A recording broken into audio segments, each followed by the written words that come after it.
Hello students, फतेह education के YouTube channel में आप सभी का स्वागत करते हैं।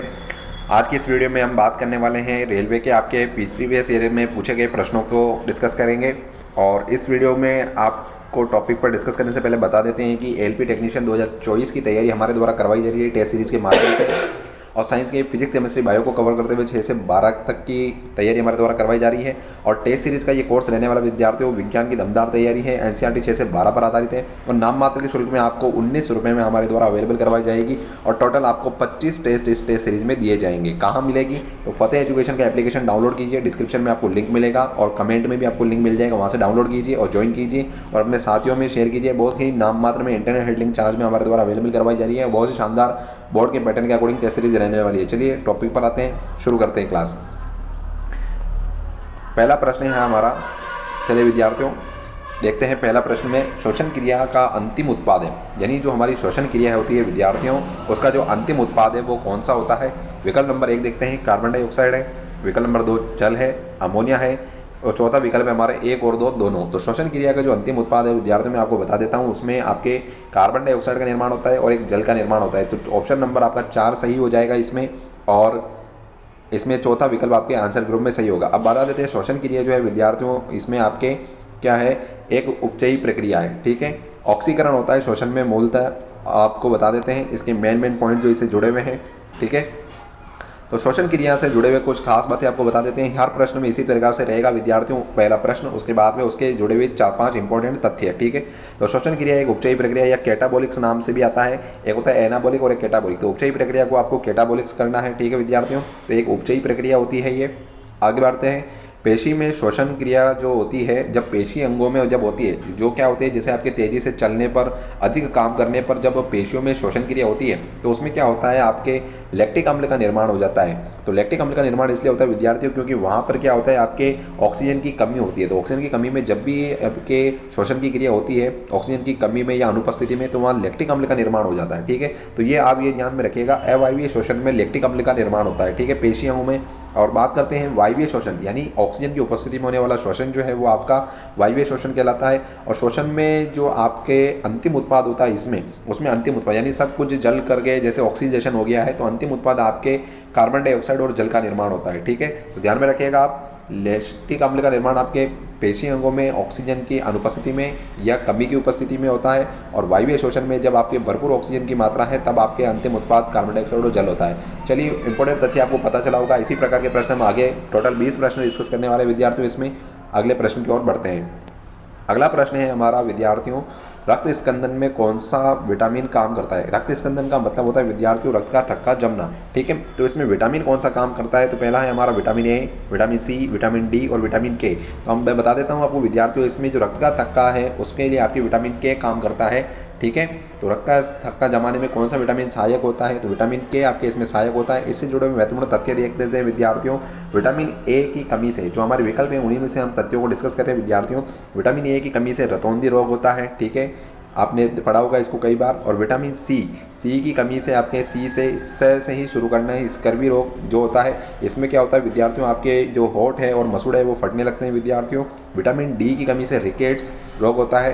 ठीक है, याद रखिएगा विटामिन डी की कमी से रिकेट्स रोग होता है। अब बात कर लेते हैं जिसमें क्या होता है, आपकी हड्डियां कमज़ोर हो जाती है। और विटामिन के की कमी से हमने डिस्कस किया विद्यार्थियों, रक्त का थक्का नहीं जमता है। उम्मीद करता हूं विद्यार्थियों आपको प्रश्न के साथ साथ काफ़ी सारे इंपॉर्टेंट तथ्य भी पता चल रहे होंगे और आपकी शानदार तैयारी हो रही होगी। इसी प्रकार से हमारे द्वारा वीडियो प्राप्त करने के लिए वीडियो को लाइक कीजिए, चैनल को सब्सक्राइब कीजिए, अपने साथियों में शेयर कीजिए। चलिए आगे बढ़ते हैं। प्रश्न नंबर 3 हमारा, प्रसव बनाए रखने में सहायक हार्मोन है। प्रसव बनाए रखने में कौन सा हार्मोन सहायक होता है। पहला है आपके ऑक्सीटोसिन, रिलैक्सिन, एस्ट्रोजन और प्रोजेस्टेरोन। तो मैं आपको बता देता हूं विद्यार्थियों, गर्भ को बनाए रखने के लिए, प्रसव को बनाए रखने के लिए प्रोजेस्टेरोन हार्मोन जो है आपकी सहायक होता है, जो आपके कार्पस ल्यूटियम के द्वारा स्रावित होता है।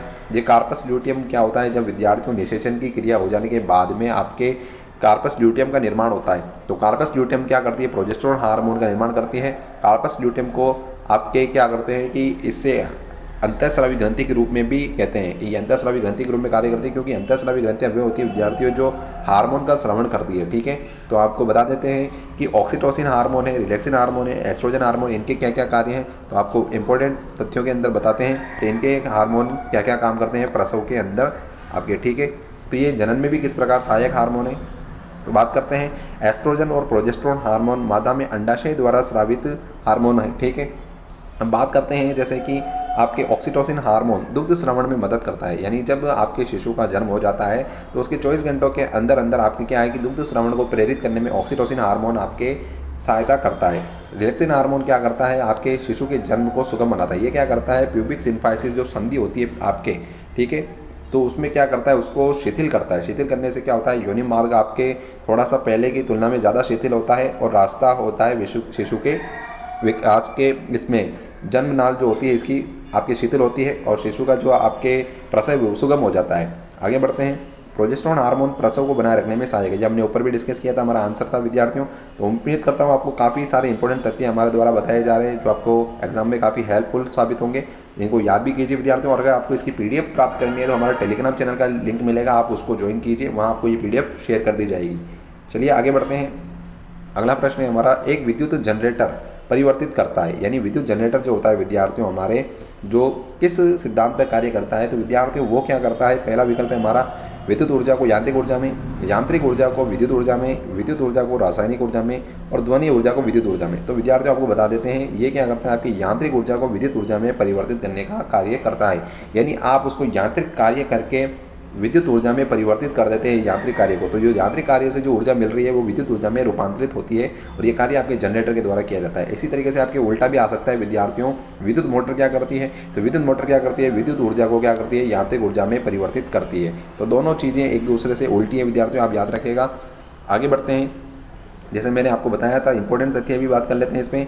देखिए, जनरेटर यांत्रिक ऊर्जा को विद्युत ऊर्जा में परिवर्तित करता है, लाउड स्पीकर विद्युत ऊर्जा को ध्वनि ऊर्जा में परिवर्तित करता है, यानी वो विद्युत ऊर्जा काम में लेता है और उसके बाद में उसको आवाज़ उत्पन्न करने में काम में ले लेता है, तो वो ध्वनि ऊर्जा में परिवर्तित हो जाती है।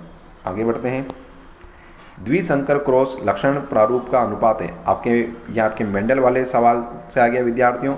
जो डबल क्रॉस होता है उसमें लक्षण प्रारूप यानी फिनोटाइप जो होता है अनुपात वो कितना होता है, पहला विकल्प आपके 3:1, दूसरा आपके 1:2:1, तीसरा है आपके 9:3:3:1 और 9:7। तो विद्यार्थियों लक्षण प्रारूप जो होता है वो आपके द्विसंकर क्रॉस में कौन सा होता है, ये आपके 933:1। इस तरीके से आप याद रखिएगा, आपको याद रह जाएगा। लक्षण प्रारूप अनुपात ये होता है और इसी तरीके से इसका जीनो टाइप भी होता है जिसको हम जीन प्रारूप भी कहते हैं, ठीक है। तो वो आपके आगे बताने वाला विद्यार्थियों में वो कितना होता है, ठीक है। चलिए आगे डिस्कस करते हैं। एक संकर संकरण का लक्षण प्रारूप अनुपात जो होता है, यानी जो एकल क्रॉस होता है उसमें 3:1 होता है। ये लक्षण प्रारूप अनुपात जिसको हम देख करके पता लगाते हैं विद्यार्थी वो होता है। और दूसरा जो होता है एक संकर का जो जीनोटाइप है, जिनमें जीनी संरचना के आधार पर या आंतरिक कारकों के आधार पर जो अनुपात होता है वो आपके 121। इस तरीके से आप याद रखिएगा, जैसे हो जाएगा आपके 1:2:1 होता है। द्विसंकर क्रॉस में लक्षण प्रारूप अनुपात अभी हमने ऊपर आंसर में डिस्कस किया। और द्विसंकर क्रॉस का जो आपके जीनोटाइप होता है वो आपके इस प्रकार से होता है। इसको आप इस तरीके से याद रखिएगा, 1224, 12 और 121, ठीक है। 1224, 12 और 121 सब में अनुपात लगा देना, ये आपकी जीनोटाइप अनुपात हो जाएगा। और याद रखने के लिए आपको इस ट्रिक के माध्यम से याद रखना है। चलिए आगे बढ़ते हैं। अगला प्रश्न है हमारा, रक्त समूह जिसमें एंटीजन नहीं पाया जाता है। तो दो चीज़ें होती हैं विद्यार्थियों, एक होता है एंटीजन जो आपके RBC की सतह पर पाया जाता है, सरफेस पर पाया जाता है, उसी के अकॉर्डिंग उसमें क्या होता है आपके ब्लड ग्रुप जो होता है उसका निर्धारण होता है। तो जो एंटीजन होता है, एंटीजन के अकॉर्डिंग ही क्या होता है विद्यार्थियों, इसमें आपके जो होता है ब्लड ग्रुप का डिसीजन होता है, डिसीजन फाइनल होता है। और एक होता है आपके इसमें एंटीबॉडी जिसको हम प्रतिरक्षी भी कहते हैं। तो प्रतिरक्षी अलग होते हैं, एंटीबॉडीज़ अलग होते हैं। अब बात कर लेते हैं एंटीबॉडीज़ के आधार पर जो है वो आपके ब्लड ग्रुप कौन कौन से हो जाएंगे। तो एक ब्लड ग्रुप आपके A होता है, एक B है और अगला है AB और है आपका चौथा O ब्लड ग्रुप। तो अब बात कर लेते हैं जिसमें एंटीजन नहीं पाई जाती है, तो वो आपके मैं बता देता हूँ विद्यार्थियों। A ब्लड ग्रुप में आपके A ही एंटीजन होता है, इसी के कारण इसका A ब्लड ग्रुप भी कहते हैं। B में B ब्लड ग्रुप में आपके B एंटीजन होता है। AB ब्लड ग्रुप में आपके दोनों प्रकार के एंटीजन पाए जाते हैं और O ब्लड ग्रुप में किसी प्रकार का आपका कोई एंटीजन नहीं होता है। अब एक बात ये विद्यार्थियों, इसी प्रकार से इसमें आपको बता देता हूँ, अगर एंटीजन A है तो इसमें प्रतिरक्षी स्मॉल b प्रकार की पाई जाएगी, और अगर ब्लड ग्रुप आपके B है तो इसमें A प्रकार का आपके एंटीबॉडीज़ पाया जाएगा। अब बात करते हैं कि आपके AB है तो इसमें दोनों प्रकार के ब्लड ग्रुप हैं। तो इसमें क्या होता है विद्यार्थियों, आपके A और B दोनों प्रकार के प्रतिरक्षी जो है इसमें आपकी किसी प्रकार का एंटीबॉडी जो होता है विद्यार्थियों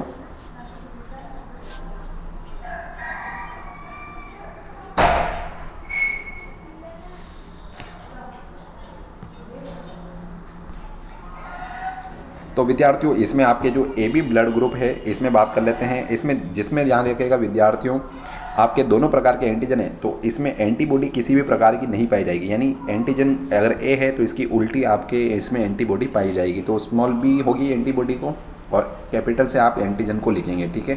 और अब बात कर लेते हैं O ब्लड ग्रुप है, तो इसमें क्या होता है विद्यार्थियों, आपके कोई एंटीजन नहीं है, यानी कोई ना तो A है ना B है, तो इसमें दोनों प्रकार की आपकी एंटीबॉडी यानी प्रतिरक्षी पाई जाएगी। तो स्मॉल a और स्मॉल b दोनों प्रकार की एंटीबॉडी आती है। इस प्रकार से हम मिलान का प्रश्न आपके इसमें आ जाता है विद्यार्थियों।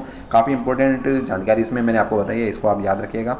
आगे बढ़ते हैं, ठीक है। इसमें जैसे मैंने अभी जो आपको डिस्कस किया है वही इसमें लिखा है विद्यार्थियों, आप स्क्रीनशॉट ले लीजिएगा, PDF आपको टेलीग्राम पर मिल जाएगी।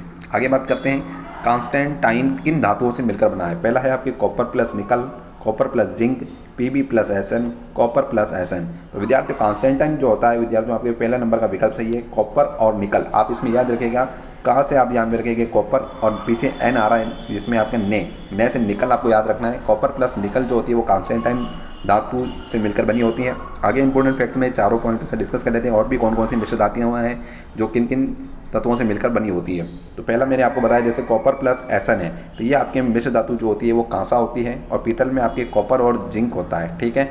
कॉपर और जिंक मिलकर के आपके पीतल का निर्माण करते हैं, और शोल्डर में आपके Pb प्लस Sn धातु जो होती है मिलकर के आपके शोल्डर धातु का निर्माण करती है। कांस्टेंटाइन जो अभी हमने ऊपर डिस्कस किया कॉपर और निकल से मिलकर के बनती है, ठीक है। आगे बढ़ते हैं, प्रमस्तिष्क किसका भाग है। जो हमारा सेरिब्रम है विद्यार्थी वो किसका भाग है। तो पहला विकल्प आपके अग्र मस्तिष्क, मध्य मस्तिष्क और पश्च मस्तिष्क और मेरुरज्जु। तो आपके अग्र मस्तिष्क का भाग होता है प्रमस्तिष्क, जिसको हमारे फोरिब्रेन भी कहते हैं, ठीक है। अग्र मस्तिष्क इसका भाग होता है प्रमस्तिष्क, जिसको सेरिब्रम भी कहते हैं, ठीक है। इंपॉर्टेंट तथ्य जो इसके बारे में उनको डिस्कस कर लेते हैं विद्यार्थियों। अग्र मस्तिष्क में देखो आपके कौन कौन से पार्ट होते हैं। पहला है आपके सेरिब्रम और डायनसिफेलोन, ठीक है। तो डायनसिफेलोन में आपके दो भाग इसके बड़े बड़े हो गए, ठीक है। इसके बाद आगे बात करते हैं मध्य मस्तिष्क, जिसमें आपके क्या होता है क्रूरा सेरिब्री एक पार्ट होता है, और दूसरा आपके ऑप्टिकल पाली या कार्पोरा क्वाड्रिजेमिना होता है। इसमें कॉर्पोरा क्वाड्रिजेमिना होता है, इसमें 4 पिंड होते हैं। इस प्रकार से ऊपर के 2 पिंड देखने से संबंधित होते हैं और नीचे के 2 पिंड आपके श्रवण यानी सुनने से संबंधित होते हैं। तो कार्पोरा क्वाड्रिजेमिना जो है वो 4 पिंडों से मिलकर बनी संरचना होती है विद्यार्थियों। और आपके जो अगला जो पार्ट होता है इसमें पश्च मस्तिष्क हाइंड ब्रेन, इसमें 3 पार्ट होते हैं विद्यार्थी। एक तो होता है पॉन्स, जिसको पॉन्स वेरिलाई भी कहते हैं, और एक होता है आपका सेरिबेलम, जिसको आपके अनुमस्तिष्क भी कहते हैं। और यही होता है विद्यार्थियों आपके शराब का सेवन करने पर खराब होता है। इसके बाद ये क्या करता है संतुलन बनाए रखने का कार्य करता है। तो इसी स्थिति में क्या होता है ज़्यादा सेवन करने से शराब का ये क्या होता है डैमेज हो जाता है, तो उस वजह से इसमें क्या होता है आपके संतुलन बिगड़ जाता है। तीसरा पार्ट आपके होता है मेडुला ऑब्लांगेटा, ठीक है विद्यार्थियों। ये सारे आपके मस्तिष्क के तीनों भागों के और आगे के भाग है वो मैं आपको इसमें बताएं। आगे बढ़ते हैं, एमीटर मापन करता है। एमीटर जो होता है विद्यार्थियों आपके परिपथ में सबसे पहली बात आती है। एमीटर को क्या करते हैं किसी भी परिपथ में आपके श्रेणी क्रम में परिपथ को जोड़ा जाता है। तो एमीटर का जो मापन है वो किसका मापन करता है। तो पहला विकल्प आपकी विद्युत धारा, दूसरा विकल्प में है आपके प्रतिरोध, तीसरा विकल्प है विभवांतर और चौथा है विद्युत शक्ति। तो विद्युत धारा का जो मापन है वो एमीटर के द्वारा किया जाता है। विद्युत धारा का मापन करने वाला जो आपका यंत्र है वो एमीटर है। और इसी प्रकार से मैं आपको बता देता हूँ विद्यार्थियों विभवांतर का मापन आपके वोल्टमीटर के द्वारा किया जाता है। तो आगे बढ़ते हैं, इंपॉर्टेंट तथ्यों इसके बारे में हम आगे डिस्कस करेंगे कि धारा का मापन जो है वो एमीटर द्वारा किया जा रहा है और विभवांतर का मापन वोल्टमीटर। तो जो मैंने आपको बताया वही इसमें लिखा है विद्यार्थियों। आगे बढ़ते हैं, निषेचन की क्रिया कहाँ होती है। तो पहला विकल्प है आपके शुक्रवाहिनी, अंडवाहिनी, मूत्रवाहिनी और कोई नहीं। तो निषेचन की क्रिया जो विद्यार्थियों आपके जनन से संबंधित क्रिया है ये आपके अंडवाहिनी में संपन्न होती है। इम्पुला और स्तमस 2 भाग होते हैं आपके, इम्पुला और स्तमस, इन दोनों के क्या होती है संधि स्थल पर आपके निषेचन की क्रिया होती है। अंडवाहिनी के भाग होते हैं, तो निषेचन की क्रिया यहीं पर आपके संपन्न होती है। इसके बाद अगर आपके अंडाणु आगे खिसकता है तो उसके बाद में आपके निषेचन की क्रिया नहीं हो पाती है, ठीक है। आगे बढ़ते हैं, इसके इंपॉर्टेंट तथ्यों को डिस्कस कर देते हैं। जैसे मैंने आपको बताया अंडवाहिनी मादा जनन तंत्र का भाग है और शुक्रवाहिनी नर जनन तंत्र का भाग है और निषेचन की क्रिया अंडवाहिनी में होती है। तीनों पॉइंट आपके क्लियर हो गए ऊपर से।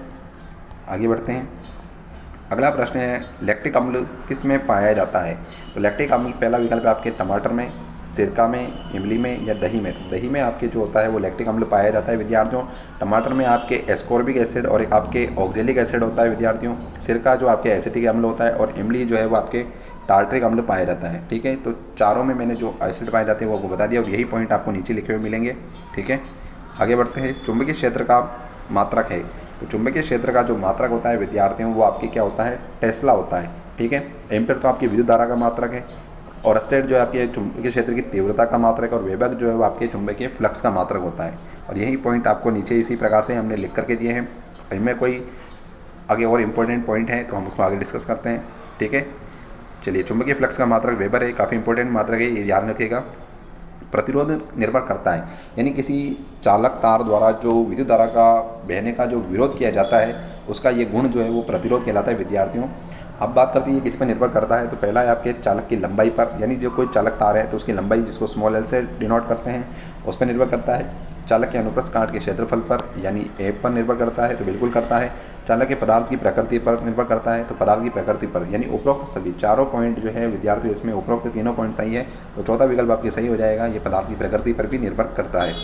आगे बढ़ते हैं, इससे संबंधित इंपॉर्टेंट तथ्यों को डिस्कस कर लेते हैं विद्यार्थियों। तो ये विद्युत धारा क्या होता है, प्रवाह में उत्पन्न एक प्रकार की बाधा होती है। प्रतिरोध, और प्रतिरोध का जो मात्रक बात कर लेते हैं तो वो क्या होता है, ओम होता है, जिसको इस प्रकार से लिखते हैं। और प्रतिरोध तापमान पर भी निर्भर करता है। और एक चीज़ और होती है विद्यार्थियों, प्रतिरोधकता, जिसका मात्रक ओम इंटू मीटर होता है, ये भी आपके क्या करती है, तापमान पर निर्भर करती है। चलिए आगे बढ़ते हैं, अगला प्रश्न है हमारा, जल का त्रिक बिंदु है। त्रिक बिंदु का मतलब क्या है विद्यार्थियों, ऐसी स्थिति में इसकी जो आपके सभी जो इसके रूप में पाया जाता है जल, जैसे ठोस, द्रव और गैस, ये तीनों क्या होते हैं, साम्य अवस्था में होते हैं। ठीक है, तो वो बिंदु कौन सा है, त्रिक बिंदु, तो जल का जो त्रिक बिंदु है विद्यार्थियों आपके 273.16, यानी 273.16 जो आपकी केल्विन है, वो आपकी क्या है, इसका जल का त्रिक बिंदु है। ठीक है, तो ये सीधा डेटा है, आपको याद रखना है। और इसके बारे में इंपॉर्टेंट तथ्य देख लेते हैं एक बार।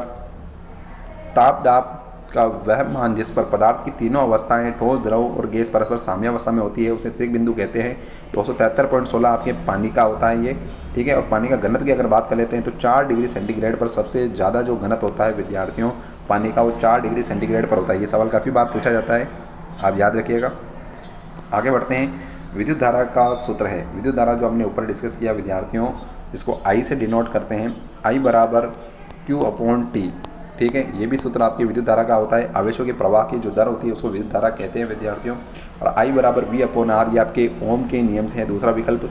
ठीक है, तो I बराबर V/R भी है। तीसरा है बहुत, यानी उपरोक्त दोनों, I बराबर VR नहीं होता है विद्यार्थियों, तो इसलिए विकल्प नंबर 3 हमारा सही हो जाएगा इसमें, जिसमें उपरोक्त दोनों जो है विद्युत धारा के सूत्र हैं। ठीक है, आगे बढ़ते हैं, किसी चालक तार में आवेश के प्रवाह की दर को विद्युत धारा कहते हैं, ये हमने ऊपर डिस्कस किया, इसकी परिभाषा है। विद्युत धारा का मात्रक एम्पियर होता है, और विद्युत धारा याद करने के सूत्र हैं। ठीक है,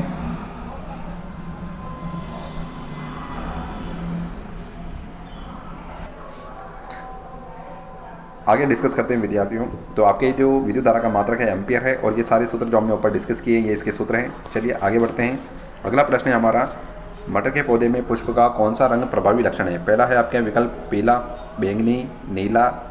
ठीक है, ये चौथा पीला दो बार आ चुका है विद्यार्थियों, यहाँ पर आप सफ़ेद कर लीजिएगा। ठीक है, तो बात कर लेते हैं, जो आपके बैंगनी रंग होता है विद्यार्थियों, ये प्रभावी रंग होता है। इसकी टेबल में आपको बताता हूँ, जो 7 विपर्यासी लक्षण आपके मेंडल ने लिए थे, तो उसमें जो पुष्प का रंग जो है प्रभावी है वो बैंगनी रंग है।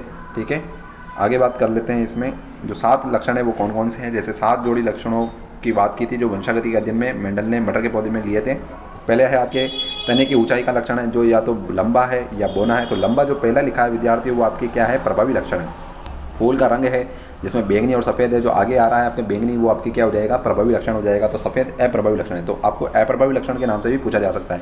अगला आपका है फूल का स्थान, यानी जो अक्षीय लगा है या सिरे, यानी एक तो अक्षीय अक्ष पर लिखे होते हैं फूल, या फिर वो सिरे पर उत्पन्न होते हैं। जैसे सिरा यानी यहाँ पर टॉप पर आपके टिप पर फूल का स्थान होगा। ठीक है, फली का आकार की बात कर लेते हैं। स्फीत का मतलब फूली हुई है, और या फिर संकुचित है। तो फूली हुई जो है वो आपके क्या है, इसका प्रभावी लक्षण है। और संकुचित है यानी पिचकी हुई आपके फली है। तो ये 2 प्रकार फली के आकार के इसमें लिया था। और फली के रंग की बात कर लेते हैं, तो हरा और पीला है। तो हरा आपके इसमें प्रभावी है और पीला आपके अप्रभावी है। फली के रंग की बात है। बीज के आकार की बात कर लेते हैं, तो गोल और झुर्रीदार, जिसमें गोल आपने देखा होगा प्रभावी लक्षण होता है, जो पहले आपके प्रकट होता है। ठीक है, FNPD में। फिर आता है आपके बीज का रंग पीला और हरा, तो पीला आपके क्या हो जाएगा, इसमें प्रभावी लक्षण हो जाएगा। तो ये 7 विपर्यासी लक्षण मेंडल ने अपने प्रयोग में मटर के पौधे का चुनाव करते टाइम काम में लिए थे। चलिए आगे बढ़ते हैं, अगला प्रश्न है हमारा, मटर के पौधे का वानस्पतिक नाम है। तो मटर के जो पौधे का वानस्पतिक नाम है पहला देखते हैं एलियम सीपा, ये आपके प्याज का नाम है। सीपा पा से आप याद में रखेंगे प्याज। एलियम सटाइवम की बात कर लेते हैं तो ये आपके लहसुन है विद्यार्थियों। ओराइजा सटाइवा की बात कर लेते हैं तो ये आपके चावल है। और पाइसम सटाइवम की बात कर लेते हैं ये आपके मटर का वानस्पतिक नाम है। और ये मटर जो है विद्यार्थियों, ठीक है, ये उद्यान मटर है। मटर एक आपकी मीठी मटर होती है, एक और उद्यान मटर। तो मेंडल ने जो कार्य किया था वो आपके उद्यान मटर पर कार्य किया था, ठीक है। चलिए वही नाम जो मैंने आपको बताए वो लिखे हैं, आप स्क्रीनशॉट ले सकते हैं, PDF आपको टेलीग्राम पर मिल जाएगी।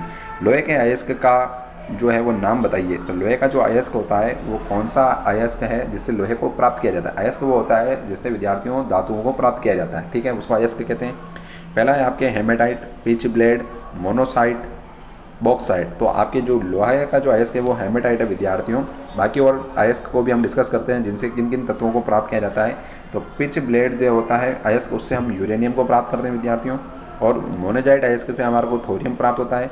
और बॉक्साइट जो है वो एल्यूमिनियम का अयस्क है, ठीक है। और हेमेटाइट हमने पढ़ा आयरन का अयस्क होता है, ठीक है। आगे बढ़ते हैं। सेंधा नमक का रासायनिक सूत्र है, ठीक है। तो विद्यार्थियों आप जो सेंधा नमक यूज़ करते हैं उसका रासायनिक नाम क्या है? पहला आपका सोडियम सल्फेट। इसको तो आपके जो है वो सोडियम सल्फेट का सूत्र बनाते हैं। तो इसको तो आपके इस प्रकार से लिखेंगे, इसका सूत्र सोडियम Na2 हो जाएगा और सल्फेट का जो आयन है SO4, ठीक है, इस प्रकार लिखेंगे। इस पे तो एक ही होता है तो आपके Na2SO4 आ जाएगा। इस प्रकार से इसका रासायनिक सूत्र हो जाएगा। ये मैग्नीशियम सल्फेट की बात करते हैं तो मैग्नीशियम सल्फेट में आपके मैग्नीशियम M3SO4 हो जाएगा, ठीक है। और कैल्शियम सल्फेट है। और ये AQ जो लिखा है इसको आप स्मॉल AQ में इस तरीके से जलीय कॉपर सल्फेट पढ़िएगा विद्यार्थियों। जो किताब में आपको इक्वेशन को बैलेंस करते थे आपने देखा होगा वो इस प्रकार से है, ये कैपिटल में लिख दिया गया है। तो इसको आप स्मॉल में देखिएगा, जलीय कॉपर सल्फेट इसको हम पढ़ेंगे। तो जलीय कॉपर सल्फेट तो हमारे क्या होता है विद्यार्थियों, आपके नीला तोता होता है जिसमें 0.5H2O जो है वो आपके जल के अणु जुड़े होते हैं, यानी 5 जल के अणु इसमें जुड़े होते हैं, ठीक है। कैल्शियम सल्फेट 0.2H2O जो होता है ये हमारे आपके जिप्सम होता है, ठीक है। तो मैग्नीशियम सल्फेट जो होता है विद्यार्थियों वो आपके क्या होता है, आपके सेंधा नमक का रासायनिक सूत्र है। तो मैग्नीशियम सल्फेट आप याद रखिएगा, ठीक है। आगे बढ़ते हैं। जैसे सोडियम सल्फेट अभी मैंने बताया आपको, तो इसको साल्ट केक भी कहते हैं। मैग्नीशियम सल्फेट की बात करते हैं सेंधा नमक कहते हैं। कैल्शियम सल्फेट मैंने आपको बताया 0.2H2O और होता है इसमें, इसको जिप्सम कहते हैं। और ये जलीय कॉपर सल्फेट जिसको हम नीला तोता भी कहते हैं। नीला तोता में ध्यान रखिएगा 5 जल के अणु जिसको क्रिस्टलन का जल भी कहते हैं वो जुड़े होते हैं। आगे बढ़ते हैं। अंतिम प्रश्न हमारा विद्यार्थियों आज का, क्लोरीन का इलेक्ट्रॉनिक विन्यास है। तो पहला है 281। तो बता देता हूँ विद्यार्थियों, आपको इलेक्ट्रॉनिक विन्यास याद करना आता होगा। तो इसका जो है आपके परमाणु क्रमांक 17 है। तो पहले का उसमें आपके कितने चले गए? 2, दूसरे में 8 और फिर यहाँ तक हो गए आपके 10 और लास्ट बचे आपके 7। तो टोटल हो गए यहाँ तक आपके 17। तो इलेक्ट्रॉनिक विन्यास का बना 2, 8 और 7। तो विकल्प नंबर 4 में ही आपके उपस्थित है विद्यार्थियों। तो चौथा विकल्प आपके सही हो जाएगा, ठीक है। तो क्लोरीन का जो इलेक्ट्रॉनिक विन्यास है वो 2, 8 और 7 होता है। परमाणु क्रमांक की बात करते हैं तो वो 17 होता है, ठीक है। इंपॉर्टेंट पॉइंट्स को डिस्कस कर लेते हैं विद्यार्थियों इसके। और क्लोरीन का परमाणु क्रमांक जो मैंने आपको बताया 17 है। इलेक्ट्रॉनिक विन्यास की बात करते हैं 2, 8 और 7 हो जाएगा। ये एक अधातु होती है विद्यार्थियों और गैस होती है और उच्च विद्युत ऋणी ये आपके तत्व होता है। संयोजकता की बात कर लेते हैं तो इसको एक इलेक्ट्रॉन और मिलकर ये अपना 8 का जो अष्टक है वो पूरा कर लेता है। तो इसकी जो आपके संयोजकता होती है वो 1 होती है और ये क्या करता है इलेक्ट्रॉन को लेता है, इसलिए -1 होती है, ठीक है विद्यार्थियों। उम्मीद करता हूँ आपको यहाँ तक टोटल प्रश्न जो 20 हमने डिस्कस किए अच्छे लगे होंगे और काफ़ी सारे इंपॉर्टेंट तथ्य आपको जानने को मिलेंगे। इसी प्रकार की वीडियोज़ को प्राप्त करने के लिए वीडियो को लाइक कीजिए, चैनल को सब्सक्राइब कीजिए और हमारे द्वारा जो नाम मात्र के शुरू में टेस्ट सीरीज आपको प्रोवाइड करवाई जा रही है उसको भी शेयर कीजिए, ज्वाइन कीजिए। और इसी के साथ धन्यवाद, जय हिंद।